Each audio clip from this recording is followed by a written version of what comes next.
Bonjour à toutes et à tous. Exceptionnellement, je fais une petite, toute très courte vidéo de ma voiture parce que j'ai un petit peu de temps libre avant de retourner au travail. Simplement pour vous encourager, je vous en prie, à ne pas avoir peur, à arrêter de paniquer devant ce coronavirus. Il n'est pas mortel à 100%, on le sait déjà. Le taux de létalité, effectivement, est compris entre 3 et 5%, mais on est bien loin d'une mortalité, j'allais dire, totale et radicale que beaucoup se mettent dans la tête. Non, il n'est pas mortel à 100%. Il y a différents moyens de s'en prémunir, effectivement. On a des moyens physiques, des moyens matériels de s'en prémunir. Vous les connaissez certainement déjà, et beaucoup on en parle d'ailleurs sur les réseaux sociaux. Vous pouvez les appliquer, bien entendu.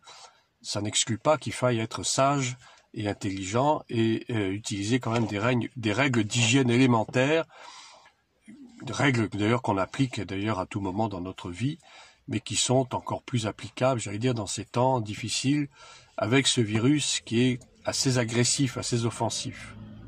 Je vous en prie, arrêtez d'avoir peur. Arrêtez de paniquer. Ce coronavirus n'est qu'un de plus qui est fabriqué dans ces laboratoires de biologie, de biotechnologie, si vous voulez, à des visées militaires. Donc dans ces laboratoires P4 de l'armée, que l'on trouve partout dans le monde, il y en a même en France. Et donc à Wuhan, en Chine, le laboratoire P4 a donc testé ce virus, ce coronavirus, qui a été fabriqué, bien sûr, et ensuite qui a été trafiqué de façon à le rendre offensif, de le rendre létal dans un petit pourcentage de cas, et afin de créer cette épidémie, cette pandémie. C'est une attaque démoniaque. Spirituellement, c'est une attaque démoniaque que le Seigneur a voulu simplement pour forcer le monde, forcer les gens à croire en lui, à croire qu'il est le seul sauveur de l'humanité. Les religions n'ont jamais sauvé qui que ce soit. Les religions, depuis l'Antiquité et même avant, ont été fabriquées par l'homme. Les religions ne sont pas de Dieu. Une fois pour toutes, il faut qu'on se mette ça dans la tête.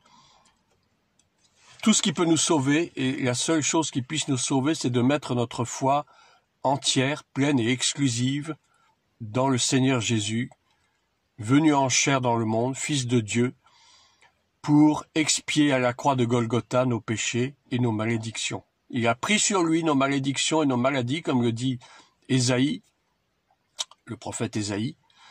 Il est le seul recours, il est notre seule sauvegarde. Il est notre seul remède, entre guillemets, contre toute attaque démoniaque et particulièrement contre toute maladie. Et je voudrais citer ce psaume 91 que beaucoup déjà ont cité dans les réseaux sociaux à juste titre, qui nous dit notamment dans ces versets suivants « Je ne craindrai ni les terreurs de la nuit, ni la flèche qui vole de jour, ni la peste qui marche dans les ténèbres, ni la contagion qui frappe en plein midi. » Ni la contagion qui frappe en plein midi. Faisons nôtre ce psaume, n'hésitons pas à le réciter matin, midi et soir comme un médicament.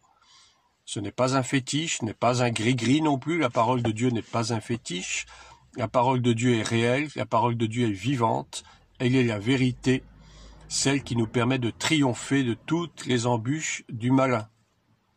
Et je voudrais m'adresser à ceux qui regardent ces vidéos et qui ne sont pas croyants, qui ne sont pas chrétiens, il est le temps pour vous de fléchir les genoux devant Dieu, de reconnaître que vous avez vécu sans lui pendant des années, voire des décennies, qu'il est temps maintenant de se tourner vers Jésus-Christ, le seul Sauveur et Seigneur, le seul qui soit mort et ressuscité, personne d'autre que lui n'est mort et ressuscité. Beaucoup sont morts, mais tous ne sont pas ressuscités, à part lui, il est le seul.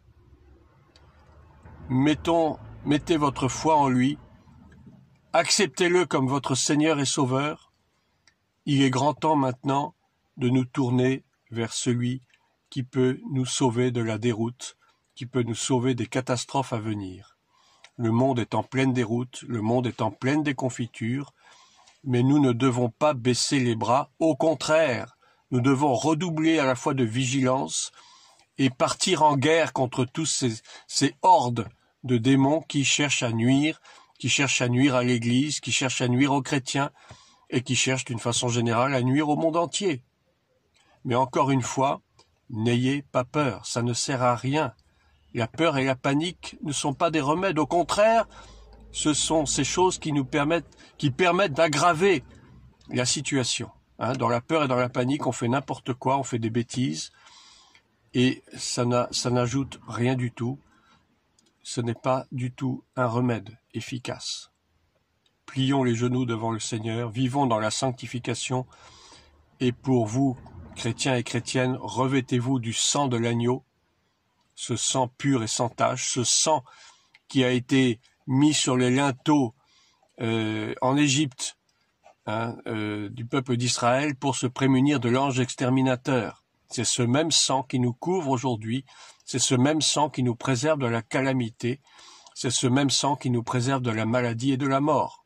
Alors, faisons usage de ce sang avec foi, et vous verrez que personne ne sera touché.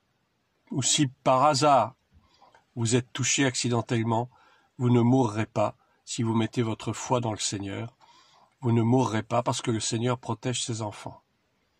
Soyez bénis, j'espère que ces paroles d'encouragement vous serviront. À une prochaine fois. Bonne journée à tous.